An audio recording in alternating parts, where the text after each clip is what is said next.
Seja bem-vindo ao canal Falando com Anjos. Deixa seu like e se inscreva e que Deus abençoe. Quem são os seres celestiais conhecidos como mensageiros divinos ou anjos?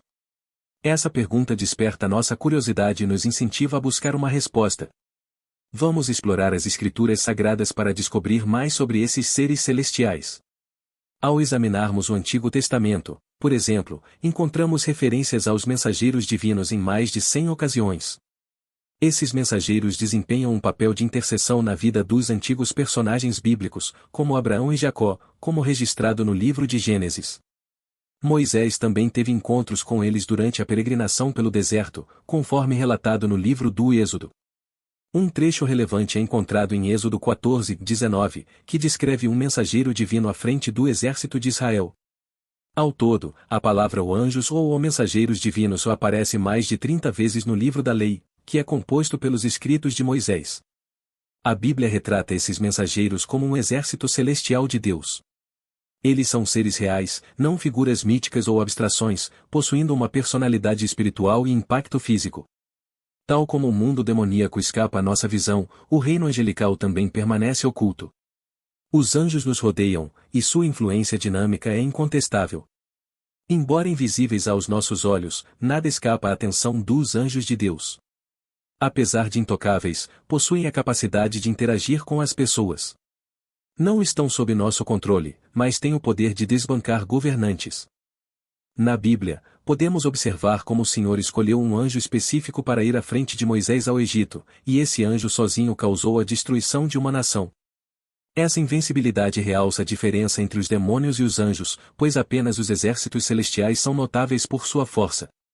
Um versículo relevante pode ser encontrado em Salmo 113:20, que declara: "E bendigam ao Senhor todos os seus mensageiros divinos, poderosos em força, que cumprem as suas ordens, atentos à voz da sua palavra." Houve um momento em que uma batalha ocorreu nos céus, com os exércitos celestiais liderados pelo poderoso mensageiro divino Miguel enfrentando Satanás e seus seguidores. Deus convocou seus anjos para confrontar o exército caído de Satanás, mas este não teve êxito e não encontrou mais lugar ou espaço nos céus. O livro do Apocalipse, capítulo 12, versículos 7 a 9, descreve: "Então houve uma batalha no céu, e Miguel e seus anjos lutaram contra o dragão, e o dragão e seus anjos revidaram. Mas eles não prevaleceram, nem mais se encontrou lugar para eles nos céus. Assim, o grande dragão foi lançado fora, a antiga serpente, chamada Diabo e Satanás, que engana todo o mundo, ele foi expulso para a terra, e os seus anjos foram lançados com ele. Em todas as contendas, os anjos triunfam ao eliminar completamente a oposição. Suas vitórias são reconhecidas em todo o mundo. Nada pode se opor a você com a mesma força que eles possuem. Os anjos são os poderosos guardiões dos redimidos. Além de sua impressionante força física, os anjos também se destacam por sua sabedoria. A sabedoria da viúva de Tecoa e a sabedoria do rei Davi são comparadas à sabedoria desses mensageiros divinos. Pois o meu Senhor é sábio como um embaixador de Deus, conhecedor de tudo o que há na terra. Nesta sessão, exploraremos os nomes e as categorias dos seres celestiais. Os anjos são classificados em diferentes categorias. Nosso Senhor usou até mesmo termos militares ao se referir a eles. Quando Jesus estava prestes a ser capturado no jardim, Pedro pegou uma espada e tentou protegê-lo. Jesus disse: "Você acredita que eu não posso agora orar a meu Pai, e que ele não me daria mais de 12 legiões de anjos?"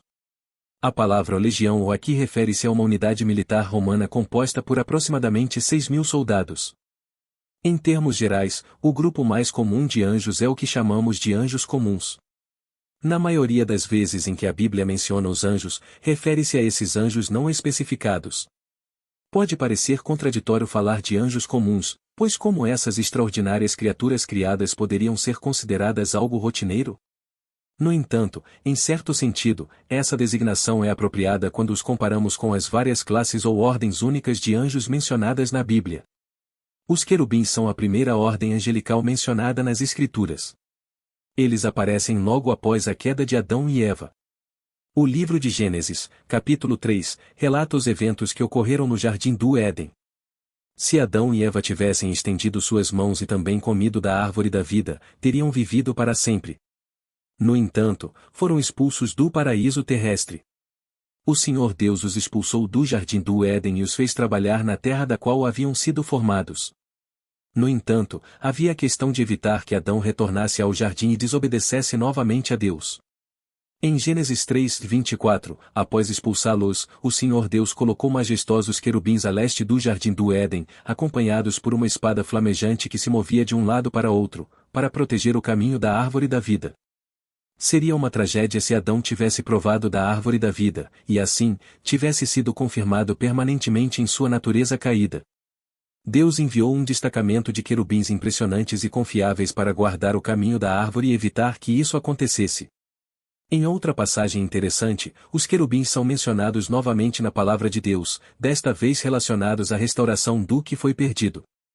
Moisés recebeu instruções claras e específicas sobre a construção dos utensílios sagrados que seriam utilizados no tabernáculo, conforme descrito em Êxodo 25.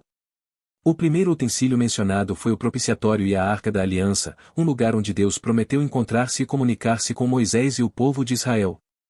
Para adornar o propiciatório, Deus instruiu Moisés a fazer imagens de querubins em ouro. A descrição fascinante dada por Deus a Moisés, registrada em Êxodo 25:18, é a seguinte: faça também 2 querubins de ouro, trabalhados à martelada, os fará nas 2 extremidades do propiciatório. Fará os querubins de um lado e o outro querubim do outro lado, e de uma só peça com o propiciatório fará os querubins nas suas 2 extremidades. Os querubins estenderão as asas por cima, cobrindo com elas o propiciatório, eles estarão de frente um para o outro, tendo o rosto voltado para o propiciatório.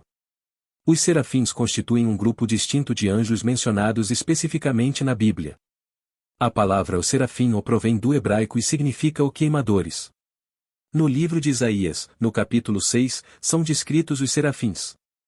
O profeta Isaías registrou sua gloriosa visão da seguinte maneira: e no ano em que o rei Uzias morreu, eu vi o Senhor sentado em um alto e sublime trono, e a orla de suas vestes enchia o templo. Sobre ele estavam serafins, cada um tinha 6 asas, com 2 cobriam o rosto, com 2 cobriam os pés e com 2 voavam. Isaías 6:1-2. Qual é a função dos serafins? Isaías 6:3 nos diz: e clamavam uns aos outros, dizendo: Santo, Santo, Santo é o Senhor dos exércitos, toda a terra está cheia da sua glória. Isaías percebeu imediatamente que não era digno de estar na presença santa de Deus e reconheceu isso em Isaías 6:5. Ele disse: então disse eu, vai de mim. Estou perdido. Porque sou um homem de lábios impuros, habito no meio de um povo de impuros lábios. E os meus olhos viram o Rei, o Senhor dos exércitos. Então, um dos serafins voou em direção a Isaías, trazendo uma brasa viva que havia sido tirada do altar com uma tenaz. Com a brasa, ele tocou a boca de Isaías e disse: vê, isso tocou os teus lábios. E a tua culpa é tirada, e perdoado o teu pecado. Isaías 6:6-7, na versão King James. Outro grupo particular de anjos são chamados de 4 seres viventes ou 4 bestas. Assim como os serafins, eles também possuem 6 asas. Os 4 seres viventes são descritos em Apocalipse 4:8 como tendo cada um 6 asas, cheios de olhos ao redor e por dentro. Eles não descansam nem de dia nem de noite, proclamando: Santo, Santo, Santo é o Senhor Deus, o Todo-Poderoso, aquele que era, que é e que há de vir. Em Apocalipse 5:7-19, os seres viventes são retratados em atitude de adoração e louvor. No entanto, em Apocalipse 15, eles também participam da derramada da ira de Deus sobre aqueles que não se arrependeram. Outra posição angelical é a de arcanjo, ocupada apenas por um na Bíblia. A palavra o arcanjo significa o chefe, indicando que esse anjo é o mais proeminente de todos os santos anjos. O nome do arcanjo é Miguel, que significa aquele que é como Deus. Sempre que ouvimos esse nome, há uma pergunta implícita: em quem é como Deus? Muitas vezes, nas Escrituras, os homens que tiveram visitações angelicais foram tentados a adorar a criação em vez do Criador. Portanto, é maravilhoso e grandioso que o nome de Miguel, o arcanjo, nos convide a direcionar nossa atenção ao Deus Todo-Poderoso. O profeta Daniel nos apresenta Miguel enquanto ele estava em oração. Deus enviou uma resposta por meio de um mensageiro, que foi impedido em sua jornada até testemunhar. Daniel 10:13 diz: Mas o príncipe do reino da Pérsia me resistiu durante 21 dias. E eis que Miguel, um dos principais príncipes, veio para ajudar-me, e eu o deixei ali com os reis da Pérsia. Miguel teve que lutar pela passagem livre da palavra de Deus. Sempre que o vemos em conexão com alguma forma de luta espiritual, em seu papel como guerreiro, Miguel tem uma função especial em relação a Israel. Em Daniel 10, 21, Miguel é chamado de o príncipe de Israel. Ao examinarmos a história antiga e moderna, podemos ver a mão de Miguel defendendo Israel. Essa pequena nação enfrentou 4 guerras com seus vizinhos desde que conquistou sua independência em 1948. O livro de Judas, no versículo 9, menciona especificamente Miguel como arcanjo e relata sua batalha contra Lúcifer pelo corpo de Moisés. Com a ajuda do Senhor, Miguel saiu vitorioso. Ele é verdadeiramente o grande herói de Deus. Outro ser celestial cujo nome é claramente mencionado nas Escrituras, além de Lúcifer, é Gabriel. Gabriel significa o poderoso de Deus. Ele manifesta seu nome poderoso por meio de suas ações, sendo sua principal função servir como mensageiro de Deus. Em várias ocasiões no livro de Daniel, Gabriel aparece para revelar eventos futuros, especialmente relacionados ao reino de Deus. Após uma visão de Daniel que o deixou perplexo, ele buscou entender o seu significado. Foi quando um homem com aparência humana apareceu diante dele. Daniel 8:15 relata: Enquanto eu, Daniel, contemplava a visão e procurava entendê-la, eis que alguém com aparência de homem se pôs diante de mim. Ouvi uma voz humana vinda das margens do rio, que gritava e dizia: Gabriel, explica-lhe a visão. Então, onde ele está operando atualmente? Ele está aqui na terra. Em 2 ocasiões distintas, Nosso Senhor se referiu a Lúcifer como governante deste mundo. João 12:31 declara: Agora é o julgamento deste mundo. Agora o príncipe deste mundo será expulso. Ele governa esta terra sobre sua autoridade. Enquanto Gabriel e Miguel são conhecidos por seus nomes individuais, Lúcifer possui muitos nomes que denotam aspectos de seu caráter maligno.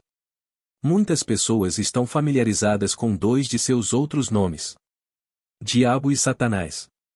Jesus também o chamou de maligno. João 17:15 diz: E não peço que os tires do mundo, mas que os guardes do maligno. O livro do Apocalipse atribui a ele uma série de nomes, incluindo o grande dragão, a antiga serpente, o destruidor, o acusador e o enganador. Existem várias categorias menores de anjos mencionadas na Bíblia, como os santos e os vigilantes. O rei Nabucodonosor da Babilônia relatou em Daniel 4:13: Eu estava olhando, estando sobre a minha cama, e eis que um vigia, um santo, desceu do céu.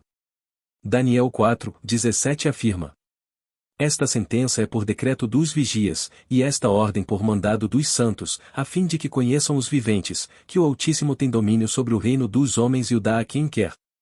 Daniel 4:23 descreve: E quanto ao que o rei viu, um vigia, um santo, que descia dos céus.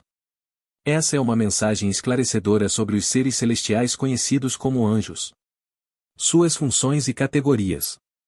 Fica claro que esses seres espirituais desempenham um papel fundamental nas escrituras sagradas e na interação entre Deus e a humanidade. Obrigado por ficar até agora. Deixa seu like e se inscreva em nosso canal. Deus abençoe.